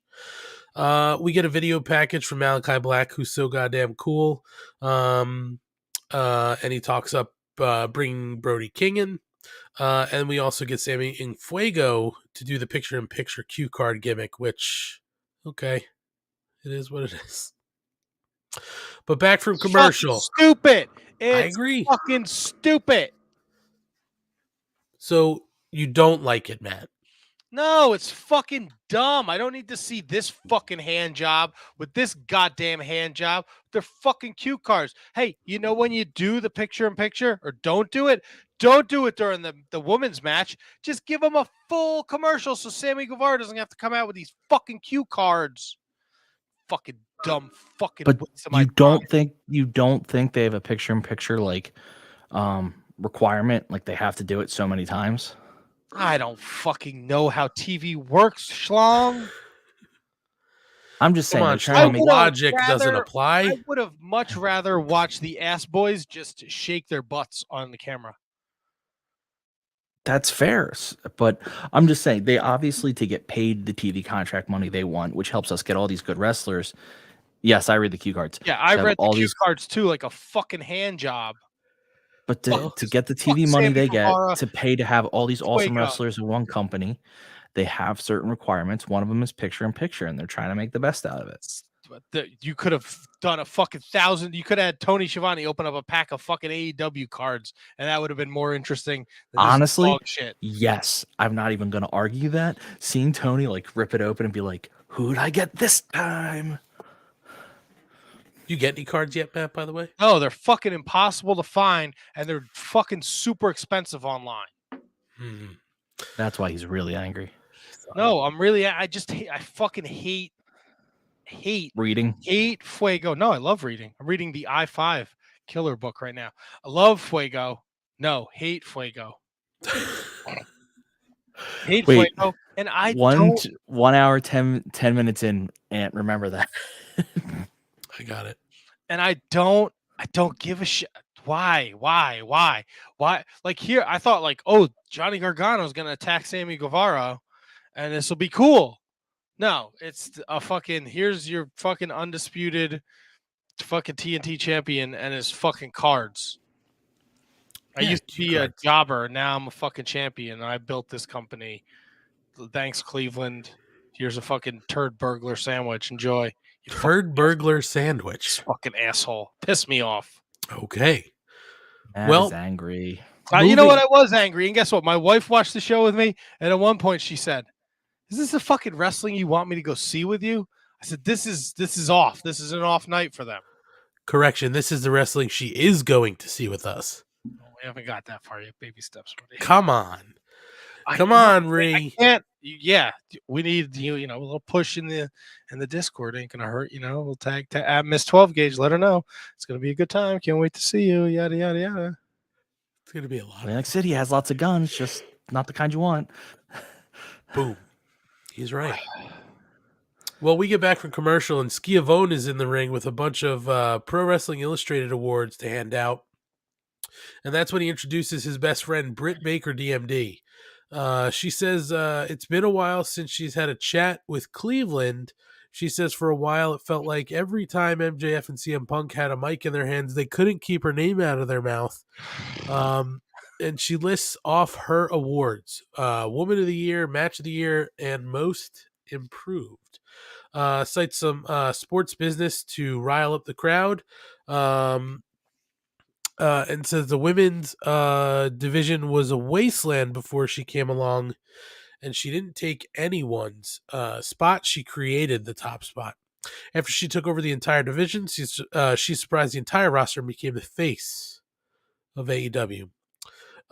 She's made history again and again. She's not going to settle until she's the woman of the decade, and you might as well give it to her now. Because she's not going anywhere and she'll be the champion we deserve. So a Britt Baker promo just hyping herself up. I don't know, guys. Did this accomplish anything for you? I had filled up more time on my fucking TV, and I had to listen to her make two fucking terrible Baker Mayfield jokes. Well, I guess that's the thing to do if you're from Pittsburgh. There's nothing else to do but talk shit on Cleveland, right? I don't get this. I mean, I was really expecting Thunder Rosa to come out, and that be the whole point of this segment, is that Thunder Rosa finally comes out and is like, I'm gonna beat Mercedes Martinez, and then I'm coming after you, and like start to set up. And this to not have that happen, I was kind of like, again, more time talking on stuff we hear all the time when you could have a match, you could have all these other talents you have in your company wrestling. Yeah, I mean, I just don't like. To me, this just didn't accomplish anything. It just there's no story. And again, this is the part that I get frustrated with that we've talked about. Right? Is like, what is your champion doing? Like, what is your champion involved with? Nothing. She's just talking herself up. What story is she involved with? Can anybody tell me who her next challenger is? What the storylines are? There's nothing going on. Nada. It's she didn't have Rebel or Jamie Hayter with her. Right. I know that they're writing TV it's episodic television, right? They have to tell stories every week, and every week's not going to be fucking gangbusters. And I on the strength of the opener and the 6-man and the main event, this was a very pedestrian show for me. I was kind of annoyed that I didn't have to work tonight. And I got this, because I was like, you've missed better shows. I really have. And I was like, look, man, the MJF promo fucking really took me out of it. The shit with Julia Hart, I was kind of like, that's like she's fucking cherry picking. I get it, but I was like, bleh. I really wanted to see Red Velvet and Legit, and it felt like they fucking pulled the rug out from underneath me. And then this, I was thinking like, what better way to set up the next feud for Britt Baker? She's got all her accomplishments out there. Just have someone come out and fucking knock one of them over, knock one of the stupid posters over of nothing. You Yeah. just get her on TV. What's the point here? I don't. To me, it's just like I think, hey, you put her on TV to keep her relevant, but like, you shouldn't need to. She should have a story, and she's the only person it seems like in this division who doesn't have a story. She's your champ. I don't get it. I really don't get it. This is the one person I really feel like they're failing here. But anyway, we get hype up for Rampage. Vicky Guerrero comes down with Nyla Rose, and Nyla Rose starts complaining about Ruby Soho costing her the TBS championship, and that the victory was a fluke. If they wrestled 100 times, she'd win 99 of them, and she will prove it next week. So guess what, folks? Nobody asked for it. We're getting Ruby Soho and Nyla Rose next week. I don't care. I just don't care about that. What are we doing? Why are we continuing this with Ruby Soho and Nyla Rose? For Nyla Rose to ultimately not come out on top of this feud. The only thing I could see is, and correct me if I'm wrong, Schlong, they've been doing they've been doing Rosa and Ruby as a tag team on Dark, haven't they? They've had Nyla tagging with everyone on Dark. Right, but if they put like, let's just say like Nyla, Vicky enlists the help of Mercedes Martinez, and they beat down Ruby Soho after the match or during the match, and then that brings out Thunder Rosa, and then we have Ruby and Thunder Rosa against and Nyla and Mercedes Martinez going, for the next couple weeks or something. So they've, like, you're right. They have been they've had a bunch of tag matches against each other on Dark. It's hard to, like, the complaint here is that they haven't given Nyla a feud to win in a while, so you can't take her seriously. Like, you would just assume Ruby's gonna win. I don't mind that they're trying a well, they did it in the tournament, which is Rob Humphrey's asking, didn't they just do this? Why do we need to see it again? They did it in the tournament, which is the whole reason for this feud. Nyla saying that's a fluke. I like that. Like, I like using the tournament. They need to establish more women's feuds. You have to try different stuff. I'm all for that. The problem is the way they've booked Nyla has been terrible. So she's not believable. Even if you gave her like a feud in between with, someone she can beat, at least it would establish something. From now, she just loses. Right. And also, to Anthony's point, here we are setting up Nyla versus Ruby, and you have Statlander and Legit Laila, and we have Jade doing their TBS challenge, and here's Britt on an island by herself doing nothing. With nobody in sight. I'm assuming they're waiting for Thunder to beat Mercedes so that you don't assume that, like, if they announce Thunder versus Britt or set up Thunder versus Britt too early, then you just know that she's going to beat Mercedes. I'm assuming they want to get rid of that. But at the same point, Thunder is just sitting there for Britt. Like, that is the feud everyone wants. It's been built over the year. Let it happen. The minute they attach those two together, Britt is engaged in a story that everyone loves. I just don't know what they're waiting for. Like, I get what they're doing. They lined up Mercedes Martinez, right? Like, I get it. But I just don't know what they're waiting for. You have to get your champion involved in something here. You have to get her involved. Rob Humphrey also mentioning Britt has the split with Jamie Hayter looming. I don't know, Rob Humphrey, because when they had when she had her championship match at Battle for the Belts, it seemed like they were all good after that match. So I don't know if that's still looming. We'll see what they do, but either way, gentlemen, we are into our main event of the evening, the unsanctioned lights out match, Adam Cole versus Orange Cassidy. And yes, cutting to the finish here, Orange Cassidy does wind up winning by pinfall with a rock bottom off the entrance through the stage. But the big surprise here wasn't Johnny Gargano. It wasn't the Briscoes, them boys. It was a Danhausen.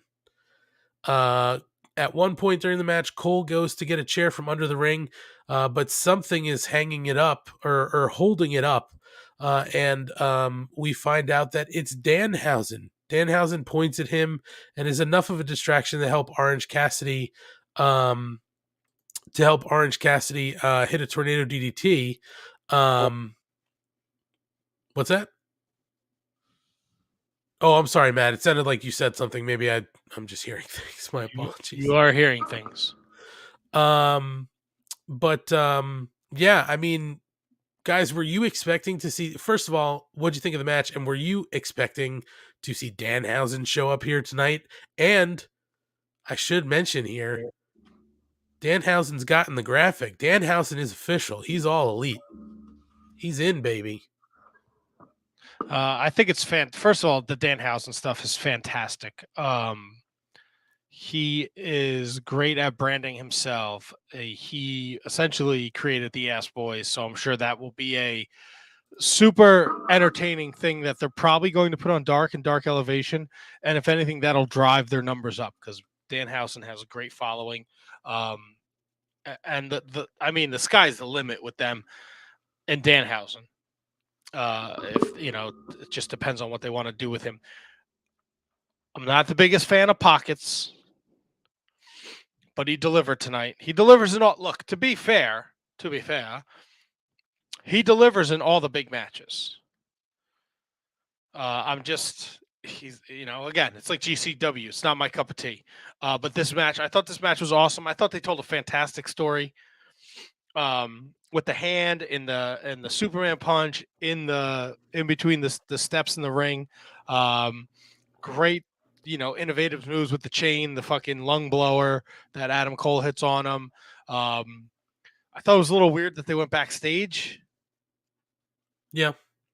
But overall, I really enjoyed it. The finish was cool. And it's a lights out match, so it doesn't go against Adam Cole or Orange Cassidy's record. So, yeah, I enjoyed it. I thought it was, again, like I said before, the Open, the trios, and this really saved the show for me.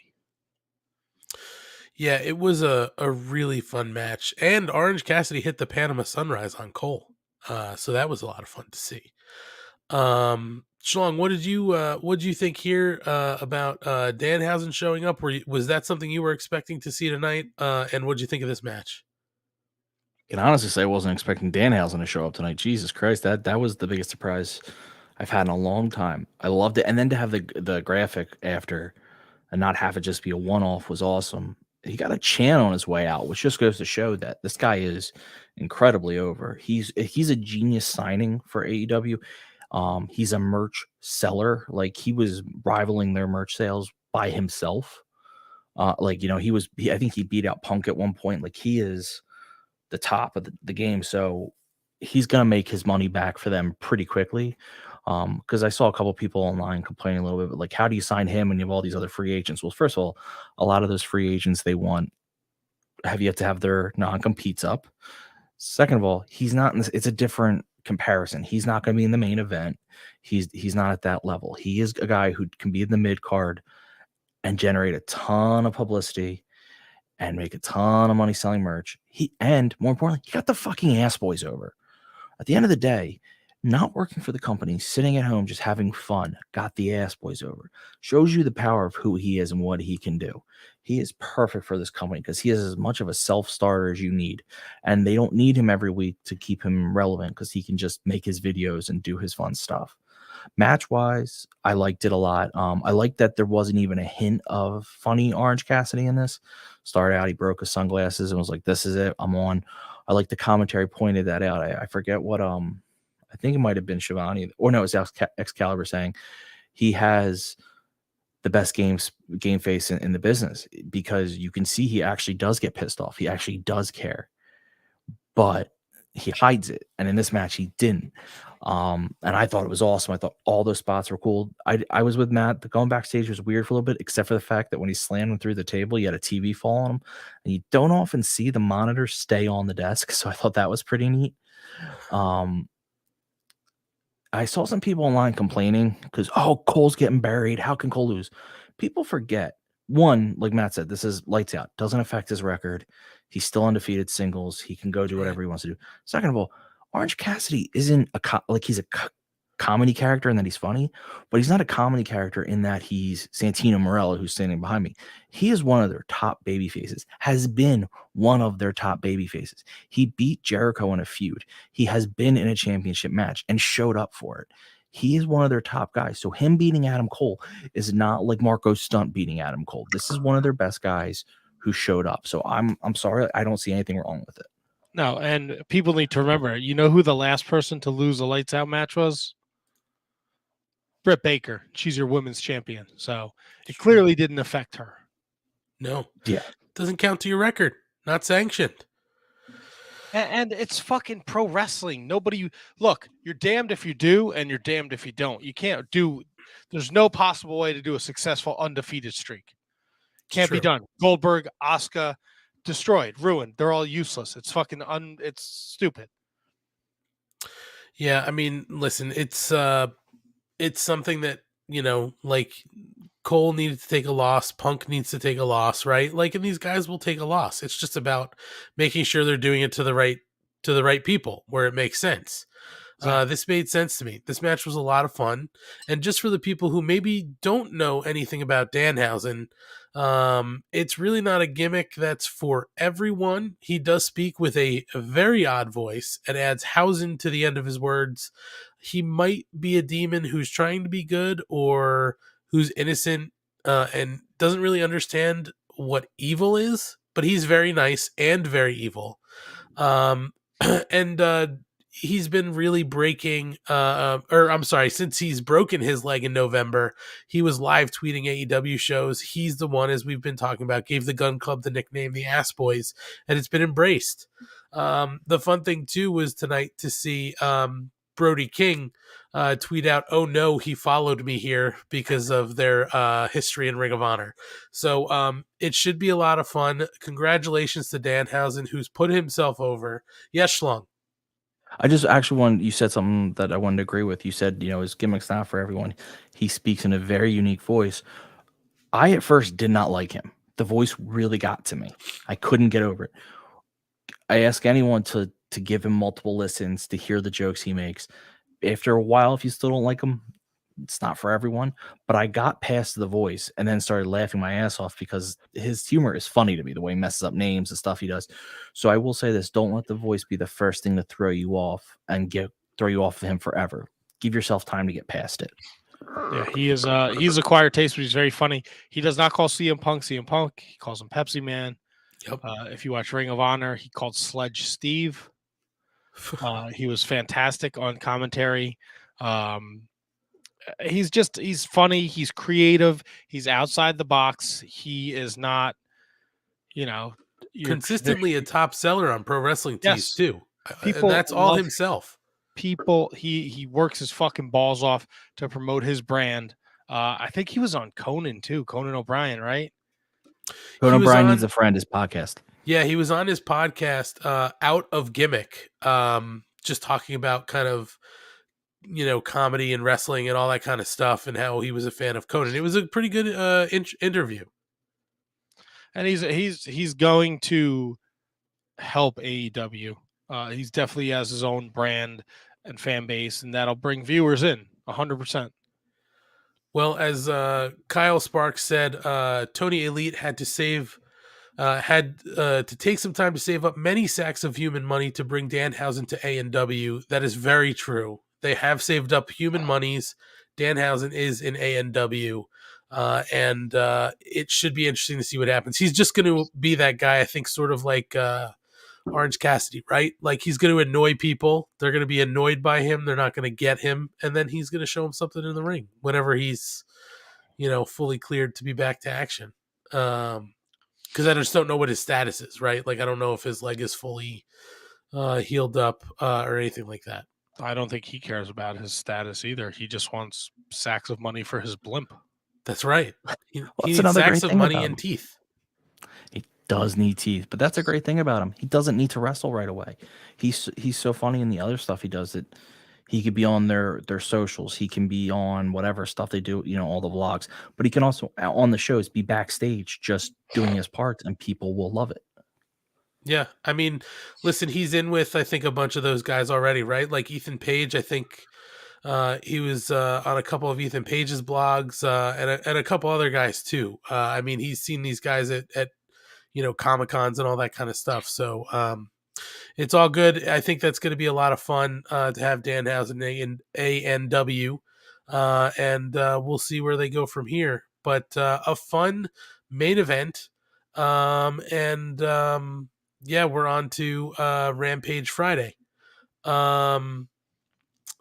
Don't really have many notes from over the last week. It's kind of been quiet, but I'm sure everybody has seen that Lio Rush announced that his contract is expiring. He'll be a free agent, so didn't go exactly how we had hoped in AEW when he came out of retirement. But some of the other rumors out there are, or the questions about guys out there are that Peter Avalon, not really 100% sure on what his status is. He was taking on bookings. Some of the news sites said that his contract is expiring. Leva Bates said that he is just taking additional indie bookings. So who knows? And then the other one that's been kind of going on out there was, or another two, I'm sorry, is Matt, you'll be happy to hear Macro Stunt. Looks like it's very likely he may not be renewed. That will just expire. And also Brian Cage. Cage hasn't been used since October.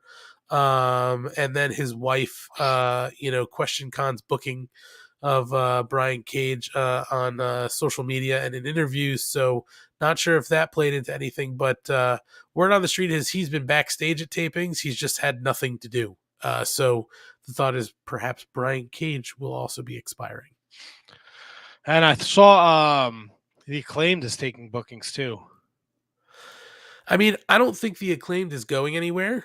I just, it depends on what kind of deal they have moving forward, right? If they have the flexibility to take those bookings, we saw them at WrestlePro Right. once or twice, so they do that kind of stuff. And I think they have a home in AEW. I'd be surprised if that contract expires, but I think they're still sticking around. I hope so. Also, I don't give a shit about Lio Rush and his stupid announcements anymore. And for that matter, I don't care about any. Look, if you're, with all due respect to a lot of, you're all fucking free agents unless you're signed to fucking AEW or the WWE. Like, stop with I don't give a shit.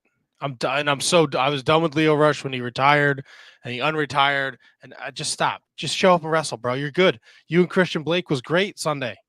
Yes. That was a very good match. Yeah, he took the place of Jonathan Gresham, who was in COVID protocol.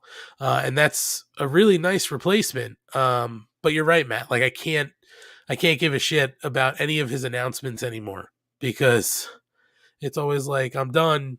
Now I'm not done. I'm coming back. And now I'm done. And now I'm taking on bookings. It's like, whatever, all I know is that his time with AEW could have been so much better. And it just nothing happened. Like that whole thing with Dante Martin could have been so much better. I don't know what happened there. I know that with the Swole stuff, he kind of tweeted stuff out and probably didn't sit well with higher ups. I don't know if, that factored into anything because he wasn't really being used at anything before that happened. But, it's just disappointing because he's got so much talent, and that is a really good place for him to be with all the other talent that's there. And it just, nothing happened. Yeah, I don't know. It's weird, the timeline for him, because what was it, New Year's Eve when the Tony Khan Swole thing happened, and then he was one of the first people, and he has a great following on social media. And then a couple days later, he put out another tweet where he was like, "We're good here," and then like 3 weeks later, he's like, "Yeah, I'm free agent now." Like Yeah. that, there is more to this story, and it's probably like, "Hey, I could fucking bury you, Tony Khan, and your shitty cocaine fueled nonsense back here. Just let me go. I don't want to Well, be." here's the thing, though. He's not getting his contract isn't being released. His contract is expiring, meaning he signed an extremely short-term contract, and he has always said in interviews like he really values his freedom. I think he just doesn't like being tied down to a company, if you want my honest opinion. I think he likes the ability just to go wherever he wants, whenever he wants. And I think AEW, no, I mean, this could all be proven wrong in one interview where he shits on Tony Khan, but to me, it has the feeling of like, yeah, AEW was too controlling, and I want to just be wherever I want, whenever I want to be there. So don't sign a contract and don't make it like do the Matt Cardona route. Just sign a per deal thing. Like don't make a fucking big deal out of it. He's very like, look at me. I think that's like, look at me, I'm retiring. Look at me, I'm signed. Look at me, I'm a free agent. Bro, you are an amazing wrestler. Just go fucking wrestle, man. Yeah. I mean, that's really it for me, Matt, right? Like he's got all the talent in the world, and then all this other shit just makes you scratch your head and you're like, what the fuck, man? Like you could be so popular because you've got all the skill in the world, and all this other crazy shit comes along, and it's almost like Antonio Brown, you know what I mean? Like all the skill in the world, and then a couple crazy things happen, and it's like it's all fucking over, you know? But anyway, that's it, guys. That's all I got. I don't have anything else, unless somebody else has something they want to bring up. No, I'm pretty good over here. Okay. Schlong's good too. Matt, when you're not here, what are you doing? When I am not here, I am doing the Shining Wizards podcast every Monday night at Wizards Podcast on all forms of social media. Tune in live Monday nights, 6:50 p.m. Eastern Time. We go live on Facebook, Twitter, Twitch, Facebook. And if you miss us live, be sure to download us wherever podcasts are available: Spotify, Stitcher, iTunes, Google Play, Amazon. Weird, crazy websites that I don't know. We're there every Monday. This week we have. Hold on. I gotta grab my sheet over here. This week we have TSF. Oh, The tag team who has been featured on AEW Dark Elevation. They're joining us. They had to reschedule from a couple weeks ago, so we're excited to talk to them this Monday night. And of course, we'll be covering all the news and notes in the world of professional wrestles. Oh, Schlong, those are your guys. And speaking of Dark and Dark Elevation, what do you do during Dark and Dark Elevation? I tweet from the Mark Order podcast Twitter, which is the only place I tweet from.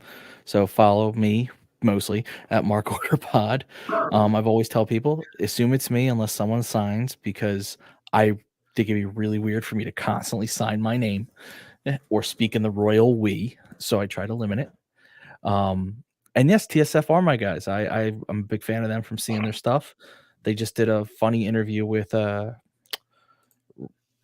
Wrestling, the podcast Wrestling. They were really funny on that. And I know, so listening to that made me think, oh my God, these guys are going to have an insane time on the Wizards. So I'm very excited for that one. Should be a good time, Matt. Asian Joe said, a show done an hour early. What a weird day. Yeah, Joe. Some of us are tired. Matt's surly, but he's in a good mood. Ryan is just agreeable, so he'll go along with the flow. Yeah, I mean, you know, we got through everything we needed to get to. We're not going to belabor this. We even talked GCW. And I don't think there was a ton of meat on the bone tonight. I think next week's show is gonna really. I mean, we are. Next week will be like a month out from Revolution, so they're gonna have to start putting that shit together. So I think we're gonna really start to see those stories come into play. So you know, it's not bad to have a nice early night to go spend some. I'm not always surly. You are. I'm not. I feel good. Yeah, but even when you're feeling good, you're surly. And there's nothing wrong with that. Surly only cares about one person. Surly. I care about everybody. That was a Simpsons reference. I don't know. Yeah, no, you're right, Matt. I think that as we start to kind of get into the stretch to Revolution, we'll start to line up the stories. So we'll be here next week. But in 2 weeks, we're going to be changing the schedule because we'll be in Atlantic City for the Dynamite episode in Atlantic City. So we'll do a show maybe on Thursday night. We'll figure out the schedules and let everybody know. And Yeah. listen, you fucking Uh-oh. you fucking cocksuckers over there.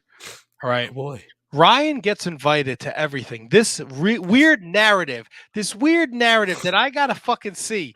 I'm trying to eat tapas, trying to enjoy the GCW. I got all these goddamn fucking notifications on my fucking phone.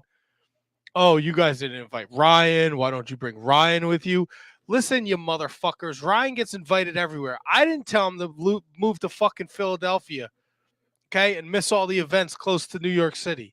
I didn't ask him to do that, okay? He came up for Arthur. He came up for the Arthur Ashe show. He knows how to drive. He's a big boy. He can take a goddamn train. William Mercier took a goddamn train from fucking New Hampshire. That's right. Take one from Philadelphia. Knock it off. Oh, you shit-stirring motherfuckers. All right? Ryan Slong's a grown-ass man. He can travel from point A to point B. You guys, why don't you invite Ryan? What? You know what? Go fuck your hand. Ryan's going to be there in Atlantic City February 9th. So show up, dickheads. Make sure you say hi to Ryan Schlong. He'll talk to you all night. You have a shit night at the tables, he'll turn it into a positive, turn a negative into a positive. He's your fucking guy. You fucking hand jobs. That's right.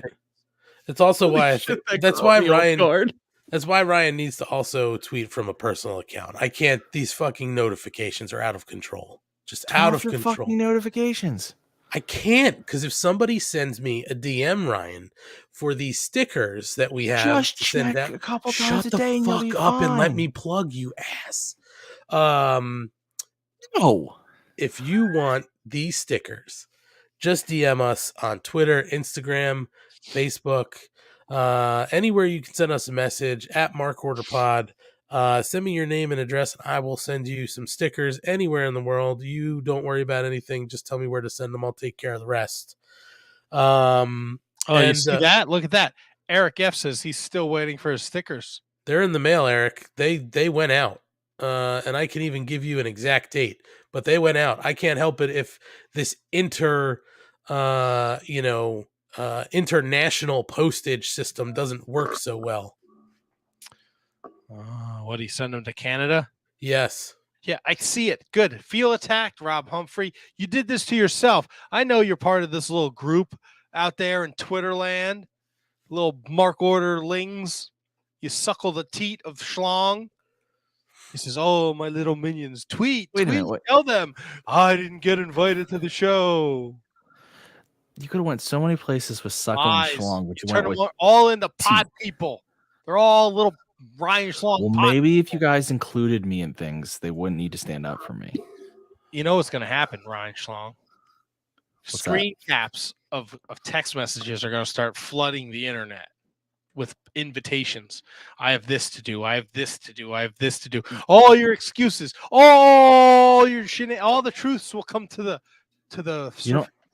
You don't think I just won't yell that they're photoshopped? I mean, come on. Do you listen to the show? Do you listen to the show? I don't edit shit. I don't change shit. I don't do any of that shit. Okay, look at me. I'm a disaster. Big disaster. That's very true. I'll throw myself under the bus just to throw you under the bus, Schlong. And I say some pretty racy shit in those text messages. It's very true.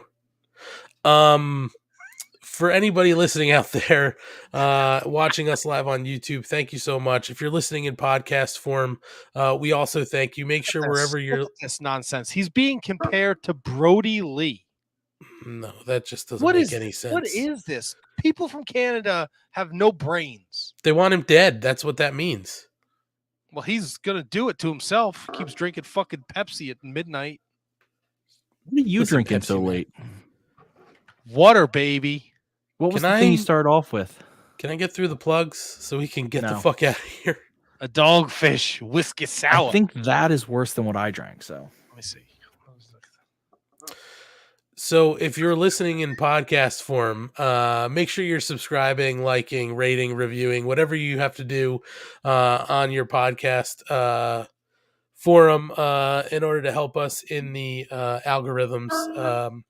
And if you are watching us on YouTube, thank you. If you haven't, we do suggest you check out. We do suggest you check us out in video form at some point. All the videos stay live or stay up on YouTube or Facebook. You can even find them on Twitter. So check them out. Subscribe to the YouTube, and you'll see when we schedule these shows to go live. Yes, Matt. Okay, first of all, take it down. Relax, fella. We're fucking way ahead of schedule. No, it's not. It's not. No you. one's wishing for trios titles tonight. No one's this bitching about fucking the women's division. He's mad at me. Do we watch back these videos on YouTube? Do you think Ryan Schlong is technically savvy and he puts in like subliminal messages throughout the show? Follow Ryan Schlong. I don't know. I don't have the equipment to do that. Yeah. Have you watched back any of the YouTube shows? I haven't. I've run through them looking for stuff. Okay. All I'm gonna say is, so Schlong and good night. Oh my god. Why is it that it doesn't matter who we bring onto this goddamn show? They always have to go into business for themselves. Put this over, not yourself. I mean, God damn it. Fair, he does an Yes. amazing job on the Twitter machine. He's doing okay. There's a lot of bullshit in between. We don't have to goddamn fucking retweet or tweet at every goddamn person from Fight Club. That's all I know. We can spread the love around. What were you doing with it before I got there? It doesn't, Ryan. All I'm saying is you can. I believe silence because it was nothing. No, you know who actually was doing a lot of Twitter? It was KTG, but now she's Hollywood, so that didn't happen. All I'm saying, Ryan, is you can fucking spread the love around. You don't have to just be a simp for fucking Fightful. I think it's really easy to criticize when you weren't doing anything. Suddenly someone steps in and it's a big deal. He's going Hollywood on us too. Seriously, good. Fucking go with Kate. Good. Wow. Oh, wow. Good. Who's surly now? Seriously. I'm so fucking tired. Why? What'd you do today, buddy? I worked. All right, in your Jack Skellington outfit the whole day? No, I had a hoodie on. Was it a Jack Skellington hoodie? No, it wasn't. I really want to see you as Jack Skellington now. It's just a shirt. It's just Put on a literally like a fucking- tuxedo t-shirt. Put a paper plate on your face. No, that's all right. Why? Because I don't have one. You don't have a paper plate. Yeah, where would you like me to find a paper plate right now? The kitchen? No, I don't have one in there. Are you 100? I can text your wife. I don't. You better not. She's asleep. I text your wife all the way. I have so many fun conversations being your wife. Did she tell you the gift I'm going to give her? Yes, thank you. What do you think of me? That's hers, dude. I don't know what she's going to do with it, but I would stay out of the way. She's gonna just sit it in front of her in the office while she works. He has no shirt on. I know. You haven't seen the computer backgrounds when Uh-oh. she's got a rotating background. No, Eric F. No figure talk this. Oh, is that what you were clicking on? Yep. No figure talk this week, Eric F. I did get my Series 8. I did have to rearrange my Oh boy. cabinet over there. I had to move some things around. Oh boy. That's a lot. I took out my wrestling buddies. You can see behind me. Jesus Christ. I moved. I put all my AEW ones on the back of the couch, and I kind of smushed all my Ring of Honors into the corner. So you could essentially sit on the couch if you wanted to. Essentially. There's room for one. Not a lot of room, but okay. Oh God. No, Asian Joe. I did not get Mrs. Money a niece figure. I get the Pro Wrestling Crate every month, and they send an autographed 8x10, and this month's just happened to be an autographed 8x10 of Tony Nese. And I instantly thought of Mrs. Money, so I sent her a little text message of the picture. We made fun of the doctor a little bit, and then we called it a night. Smart. It's always fun. It's always fun. And this is always fun every Wednesday night on the Shining Wizards. Jesus Christ. Sorry, man. I was really trying to put a bow on it for you. I can't help it. I'm used to driving the ship Monday night and being a complete fuck off on Wednesday. So my apologies. It's okay. We're here every Wednesday night having a good time. JoinTheMarkOrder.com is the website. if you try to go to the website before in the past and you've had an issue getting there because of some security purposes, we are in the process of fixing that. Mm-hmm. Ryan Schlong and Tony have been doing an amazing job behind the scenes. So if for some strange reason this episode you can't get to the Mark Order podcast in the next couple of days on jointhemarkorder.com, go to shiningwizardsnetwork.com. That migration is complete and everything is there. I'm going to process the episode as usual, and I'm sure it'll pop up. But in the event that something goes wrong, and my understanding is with the migration thing, something is bound to go wrong. Just go to shiningwizardsnetwork.com. You can access the episode there. I will send a link to Ryan like I do every night after I process it, and he will share it.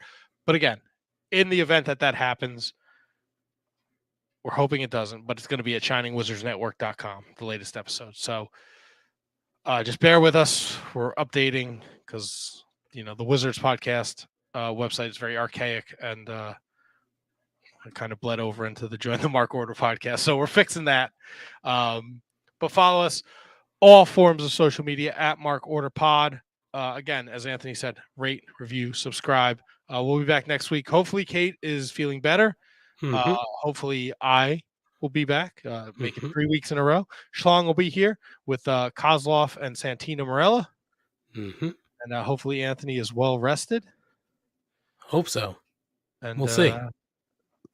So Schlong and good night. No. Goodbye and good night.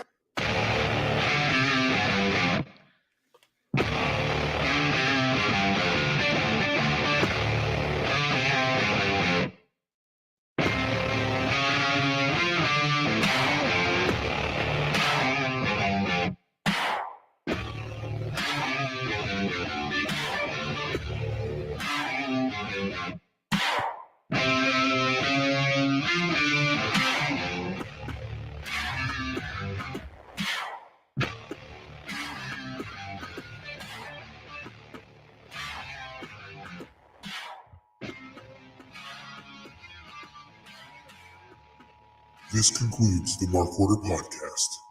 We now return you to your regularly scheduled programming. Join the Mark Order.